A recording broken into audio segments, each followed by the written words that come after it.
today. This is Casey and Erica. Anna asked us to share a little bit about our story. It's something that we went through back in 2016.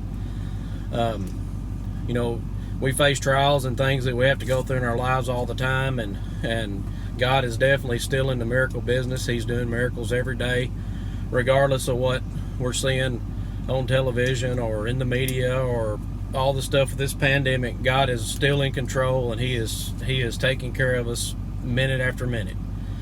I want to start out by saying March 1st of 2016, I woke up in the middle of the night running a little bit of fever, and the next morning went to the doctor. You know, not a high fever, just felt kind of bad, and they done a strep test and a flu test on me. Both come back negative. Thought I had a little bit of a sinus infection, sent me home. A couple days later, I was quite a bit worse, and so I go back to the doctor, tested positive for the flu again. Then a day or two went by. I think that like on a Friday, that the day or two later, I actually felt a little bit better, and then the next day was worse again. On Sunday, I was really weak, which would have been the 6th of March. Erica took me to urgent care in Paris, and they checked me again, said, "You've got the flu. Just go home, let it run its course." You know, the flu's really bad this year, and it was a really bad year for the flu. I go home on March the 8th. She come home from work. I had 104 fever. It was real weak, short of breath. She carried me to the emergency room at McKenzie. They immediately done arterial blood gas test on me and knew that I had a severe case of pneumonia. They instantly called an ambulance, sent me to Jackson. Admitted me there. On the 9th, they put me in ICU, and on the 10th, I was on a ventilator. Of course, at that point, I was sedated. I was sedated for 19 days. A lot of things happened during that period. Of course, I don't remember, but Erica's going to share that with you here in just a little while. I had some definitely ups and downs. Got progressively worse during the process of being sedated, and you know, I just kept going down. And the 4th day I was there, I crashed. They advised her to call my family in, and didn't think I'd live through the day at that point. On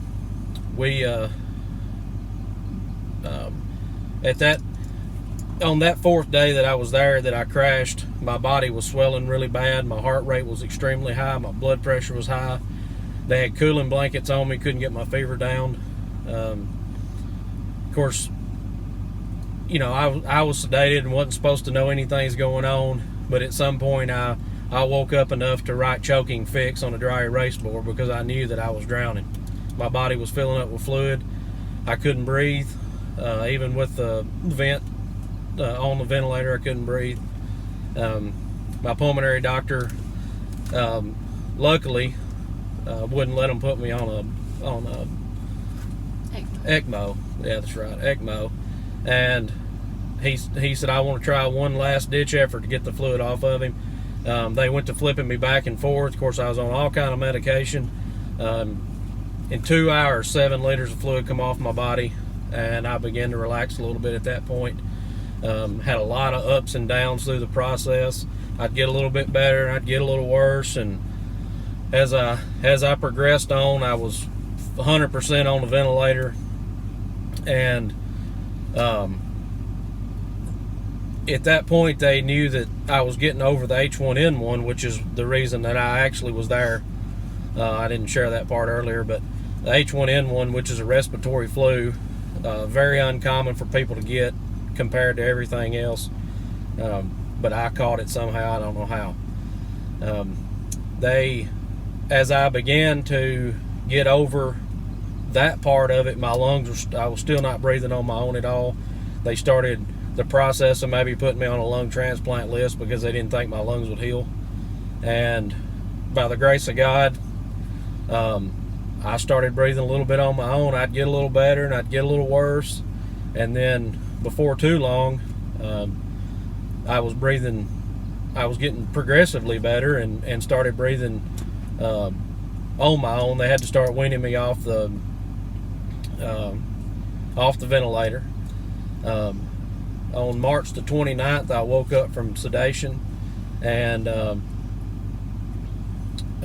course, family was there and everybody was around me, and I didn't know what was going on. And at last I remembered I was gonna go to sleep. They were gonna put me on a ventilator, run a tube down my throat, do a biopsy of my lungs, and in my mind I was fixing to wake up in a few hours, and I did about 18 days later. So that was kind of different to wake up and be, it'd been that long since I was actually awake. And of course I had everybody there with me. Erica was right there beside me and was telling me that I didn't have anything to worry about in life but to get better, and everything was taken care of. And by the grace of God, my lungs started healing, and I was doing much better. I had to go through the whole process. I was extremely weak, lost lots of weight. I had to learn to walk again, had to get my strength up to walk again. I think I had a trach put in my throat, and I was on the vent about 35 days, I think, total.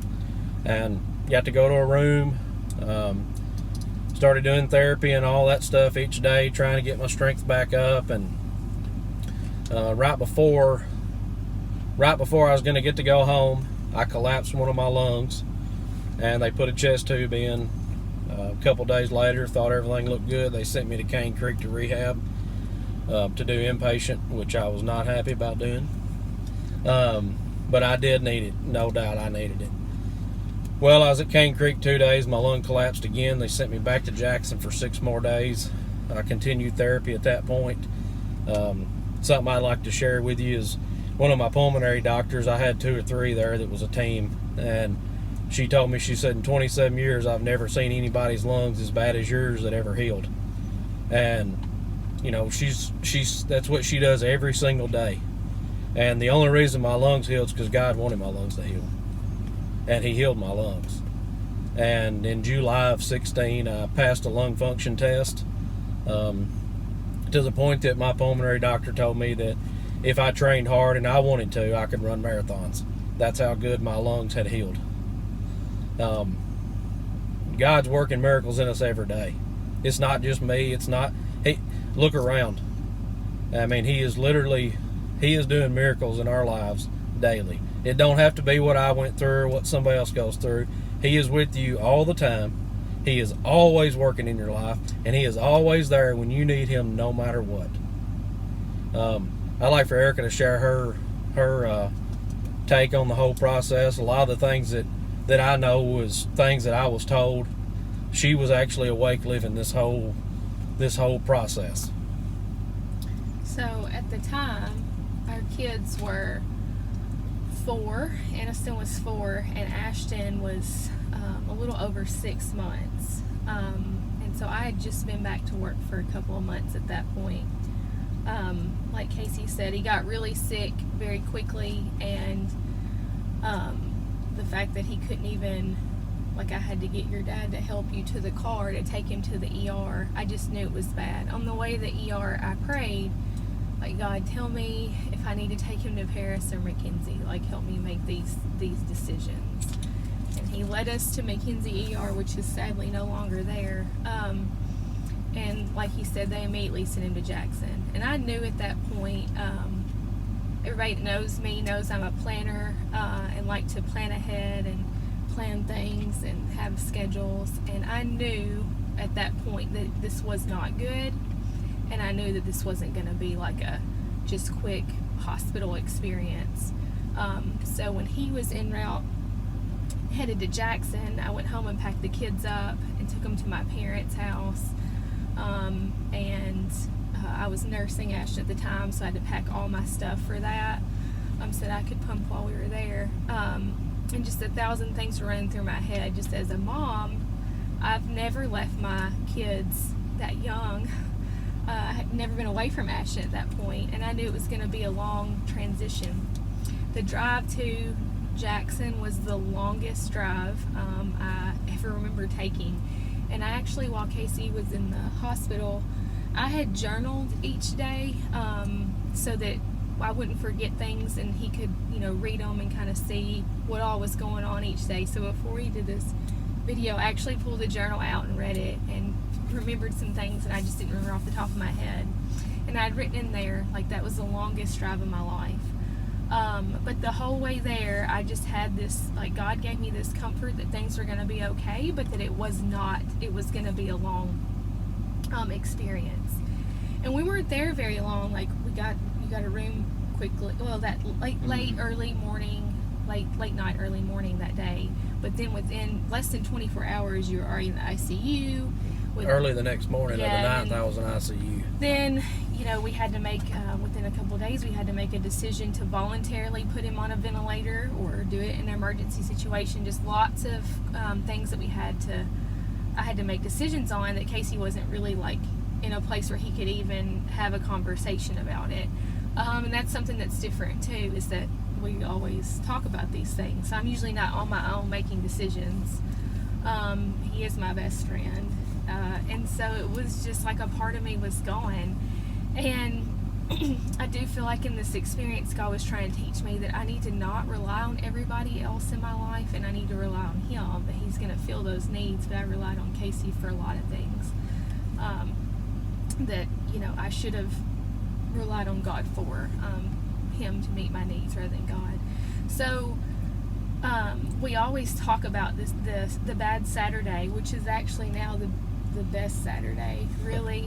But the bad Saturday, Casey was in the hospital. This was day 4 in the ICU. For those of you that don't know, in the ICU, you can't sleep in the ICU. You have to go down to the ICU waiting room. So, like, I had a suitcase down there, and that's where everyone comes when people have surgery. So the room is just full of people, but I was living in the ICU waiting room, which is just a weird thing, right? So you have to go check-in period, get your pillow and sheet, and you sleep in these recliners. Like, it's just there's no privacy into that. And so I would stay in his room all day and leave to go a couple of times when somebody would be there. I would go pump for Ashton. So there's a nursing mom's room in the ICU waiting room. That's where I spend most of my time if I wasn't with Casey, because I had to go in there and take care of that.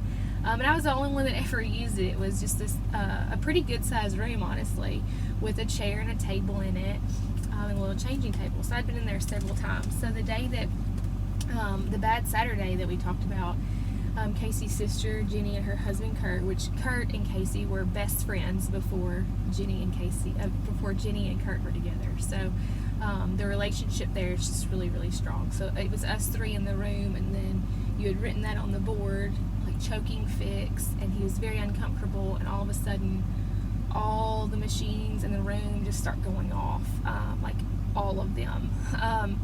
And it was a really helpless feeling, because, like, there was nothing we could do. And anyone that knows Kurt, like Jenny and I are kind of petite. Kurt's 6'4", so it's us and this big guy in here, and we can't do anything. We can't do anything to help Casey. It was just a very helpless feeling. You think that you can help people, and you just, you can't. So the room was flooded with, the crash team came in, and nurses and doctors, and it was just like this whirlwind. It's almost like I was standing outside of it looking at it happening. And they rushed us out of the room, which the ICU rooms, as you might be aware of, have a glass window. So I stood outside the window for a minute, and I watched as all this was happening. And it was just a horrible feeling, because I had a 6-month-old son and a 4-year-old daughter, and we had been together since I was 18 years old, so I was 31. I just turned 31, right? Is that, so. I can't keep up with how old I am sometimes. And it was just crazy that this would happen to me. And so when they finally got him stable enough to make some choices on what to do, a team of doctors and surgeons came out to talk to me, which that waiting period to find out if you were okay, because you crashed in front of us. Kurt and Jenny and I were in this they took us off to this room for a minute so we could, like, gather ourselves, and we just sobbed. Kurt held Jenny and I, we just sobbed. I didn't know what else to do, and it was just, I know it was probably just a few minutes, but it felt like 8 years that we were in there. And they finally came out and got me. And Dr. Taylor said, we've done all we can do for him. There's nothing else that we can do. Right now, he's at the mercy of God and what God's plan is for him. And I wrote that in the journal, that what he said, like quoted it. But he said there's nothing else we can do. And so the surgeon wanted to put Casey on the ECMO, but Dr. Taylor said if they put him on the ECMO, he won't make it. The survival rates are poor, especially for someone in his condition. And so they did what Casey talked about, turned him prone. So what they said in that moment was, I need to make a decision whether to go Dr. Taylor's plan or the surgeon with the ECMO. And we landed on, we're going to try this first and then see if the ECMO is needed. So while they were moving him from that ICU to the CV ICU, which was like the ICU rooms there are surgical rooms. Casey was so bad he wasn't stable enough to even move to go get tests or move to go have procedures. So they need to move him to a room that they could do everything in there. So they said, we're going to get him ready. Just go downstairs and kind of gather yourself. And then when he's ready, we're going to let all the family come up and see him because the next few hours are critical. He's probably not going to make it. And I told the doctors, all of them staying there, which were all these men, much bigger than myself. I looked up to them and I was like, I can't leave this hospital without him. I have a 4-year-old and a 6-month-old. Like, you don't understand. I can't leave here without him. I can't do that to them. And it's human nature to want what you want, right? I wanted Casey to be okay. But I remember walking down, his Aunt Kathy had gotten there at that point, and she asked me, she said, and I wrote this in that journal too, she said, do you still have peace about this? And I said, yes, I still do have peace. And she said, good, me too. So that was reassurance, like God was giving us both peace about it, even though, logically speaking, everything that the medical field says, and all the doctors said this too, he shouldn't be alive. Like, he shouldn't live. So sometimes standing in faith means standing in a place where it's against knowledge and everything that we know that's real in this world. And so when they walked me downstairs, I remember getting to the waiting room, and the room was full of basically all of our family in Gleason itself. Everyone was there. And our pastor was out of town, so he sent Brother Keith over to sit with us till we could get there. And I remember I was just a mess, but I remember telling him that I don't want God to think that I don't trust him, because I do, but I'm just terrified. And I was scared to death, but I knew whatever God's plan was going to be the right thing. So I prayed to God in that moment that just whatever the plan is, if Casey's not going to stay with us, or if he is, or whatever, like, just give me a sign of something, because I'm broken and I just need some sort of idea of where this is going to go, to prepare myself. And at that time, my brother Sam he was like, how about you go into the nursing mom room and pump and do what you need to do, or wait on Casey to get ready. So he walked me that way and got my stuff together. And so when I walked in that room, and I'd been in this room, like I said, many times, like I told you, there was nothing really in there but a table and chair. But when I walked in the room this time, there was a blue Gideon's Bible, and it was laid open to John 11 about the death of Lazarus.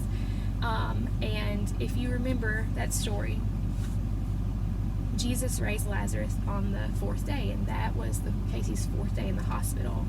So I was like, okay, Lord, I hear what you're saying. And if you remember that story too, like, his family, Lazarus' family, was very frustrated because they had sent for Jesus because Lazarus was so sick, and by the time Jesus got there, he was already dead. And as it states in the scripture, he was smelling because he'd been dead so long, was at the tomb.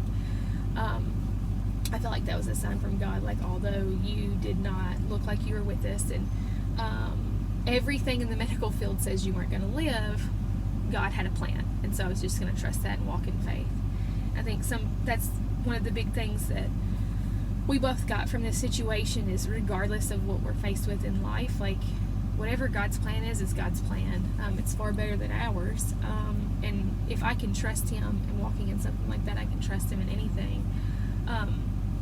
But that Bible being laid open to that story was just, to me, so impactful and incredible. And I'm not going to pretend like it wasn't hard, because it was definitely hard, and it's still hard some days. to deal with, things that we have happen every day, or things from this with, your health and stuff like that. But every day is a blessing, and sometimes we take a lot of those things for granted. We took for granted our tiny house and coming home to that, and how fun it is to do dishes and laundry, because we actually lived in our own space when we were living in the ICU. Kids up all night, right? Mm-hmm.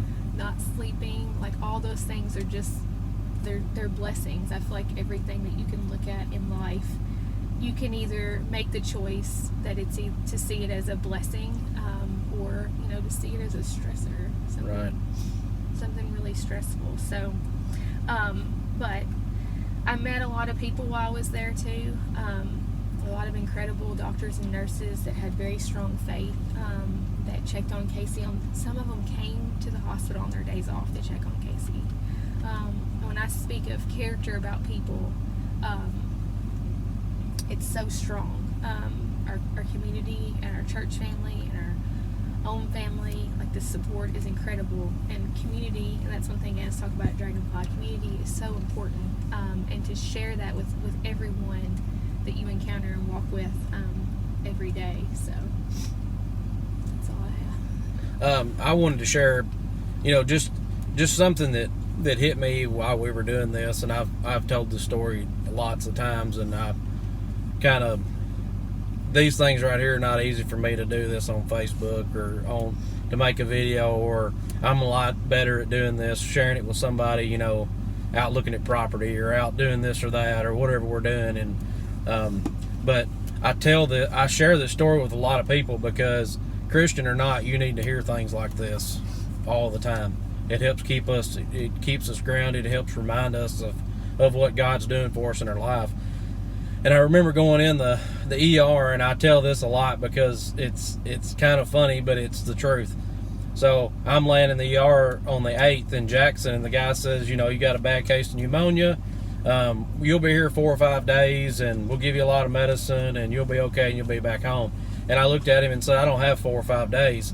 I've got too much going on in my life. I hadn't been with Whitetail Properties very long, and so I had that stuff going. I had closings coming up. There was just, life was happening. We, like she said before, we had a 6-month-old, and there's just something all the time to do, just like we all are now in our lives. And I remember telling him, I don't have 4 or 5 days. I don't have time for this, basically. And I spent 43 nights in Jackson Hospital, and the good Lord definitely showed me that He was in charge, and what I wanted was not what I needed. And He used this whole process through both of us, because she was sharing this stuff on Facebook, and she was sharing it with everybody, and there'd be hundreds of comments and likes and things, not to mention the people that actually seen it and prayed that didn't actually hit the like button. That's how we know that people seen it, because they hit the like button now in life. But there was hundreds and hundreds of people that was following this story through this whole process, and God was showing all these people at once through this whole process just how awesome He was and how great He was. And don't matter what the doctors say, it don't matter what anybody else says, it matters what His plan is, and that's it. And